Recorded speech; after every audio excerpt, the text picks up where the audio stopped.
Hotel and Casino will soon be a Mirage itself, as soon it will be replaced by a Hard Rock Hotel and Casino. I'm Melissa with Up and Our Way, and in today's video we're going to take you around the Mirage so you can have a look, and we'll talk about some of the changes that will be coming when it is replaced by Hard Rock and a timeline for you. Alright, let's get going on the tour. One of the first things that is going to catch your attention as you walk into the Mirage is this gorgeous atrium. It's green, it's bright, it feels like you're outdoors when you're indoors. It sort of has this 90s feel because, hey, this is the era that the hotel was built in. But I love this atrium, and when you walk through here, I'm sure that you're going to love it just as much. The pool area at Mirage has to be one of my favorites. Just look, it's gorgeous, and there's so much seating. There's actually two little pool areas here at the main pool section. There's one that's just for reserved seating, and then one sort of general area, and a couple of hot tubs as well. And here in this area, if you want to reserve a cabana, you're going to pay about $600 on the weekend for 8 people. For reserved seating, it's $150 for 2 people, and if you want a day bed, it's $200 per person. Now, there's also a more secluded area called the Bear Pool Lounge, and that is a 21 and over lounge area, and it is European style. We're here at the Love Theater. So Cirque du Soleil has a show called Beatles Love. Beatles music all over this place. There's a cool gift shop. This place is pretty awesome. In addition to this theater, there is another one called the Mirage Theater. And there you're going to find Shin Lim, who is a magician who won America's Got Talent, as well as Aces of Comedy. So they bring in a bunch of comics throughout the year, like Wayne Brady, Daniel Tosh, Gabriel Iglesias, amongst others. And also, if you're looking for an activity here at the Mirage, there is Siegfried and Roy's Secret Garden and Dolphin Habitat that is out by the pool area. Okay kids, do you even know what this is? It's a phone booth, but actually outside of Beatles Love, there's this phone booth, and if you go in there, they're playing Beatles songs. It's super cute. The Mirage was constructed in 1989. And at the time, there hadn't been anything new on the Strip in over 16 years. This is actually considered to be the first mega resort on the Las Vegas Strip with over 3,000 rooms. So there's 65 acres on this property. The gaming space has over 90,000 square feet of space, and there are over 2,300 slot machines and 115 table games. So now, onto the room. I want to tell you a little something. We checked in here, and without asking, without doing the $20 trick, we got an upgrade to a 1-bedroom suite. So I'm really excited to show you. Let's go look.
came downstairs for breakfast, and right when you come down, there are actually 3 restaurants that are open at this time of day for breakfast. So the pantry had a 75-minute wait for 2 people, so we passed on that. Then there was Costa, which is an Italian restaurant, and the Still, which is a sports bar. We chose the Still. We could walk right in. They just have a few options for breakfast. You go up to this cute little bus thing to order your food, and the waitress brings your drinks. So we're waiting on our food. I hope it's good. Our food is here. I got a skillet. It's not really mixed together though. It's kind of like tater tots with onions and bell peppers, some toast. I already ate one. I got scrambled eggs. You have a choice of eggs and choice of bacon or sausage.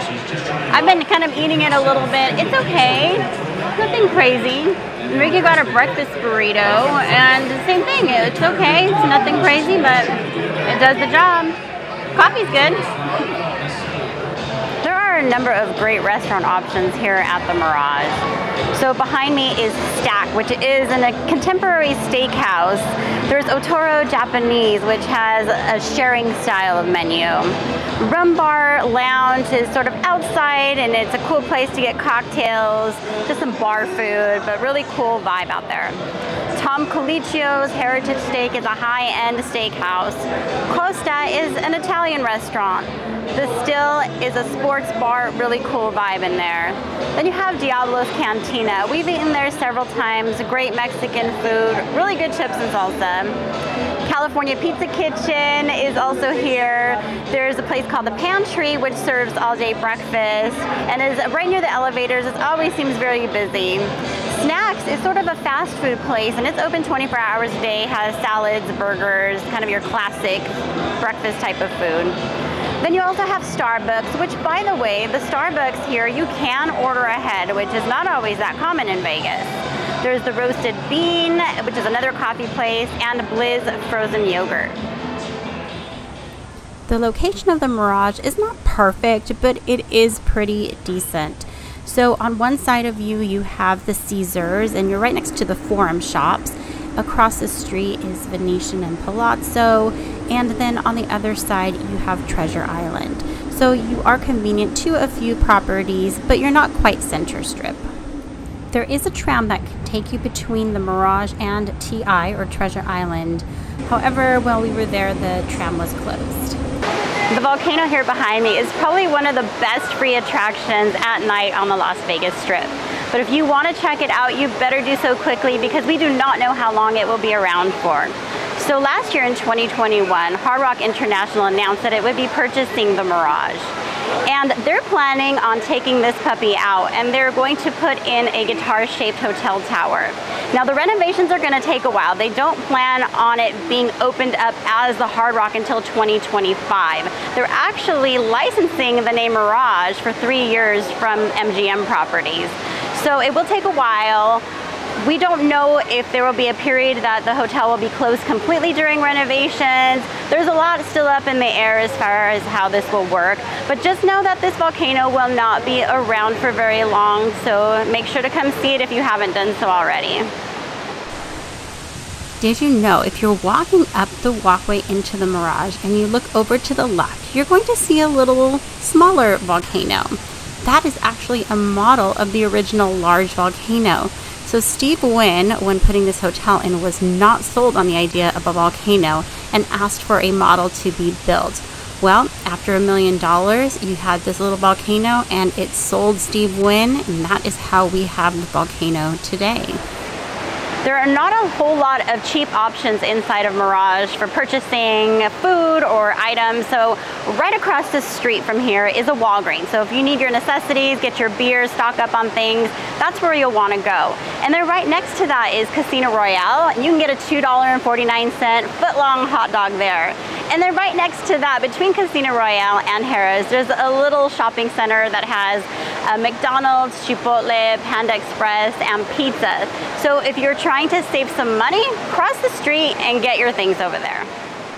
So if you want to experience Mirage as it is today, get over there as quickly as you can. Stay there for a few nights. You'll really enjoy your time. Don't worry, Beatles Love is not going anywhere for a while, so you have that at least until the end of 2023. All right, you guys, if you liked this, please hit that like button, subscribe to the channel, and hit the bell notification so that you are alerted when we go live or drop new videos. See you guys next time.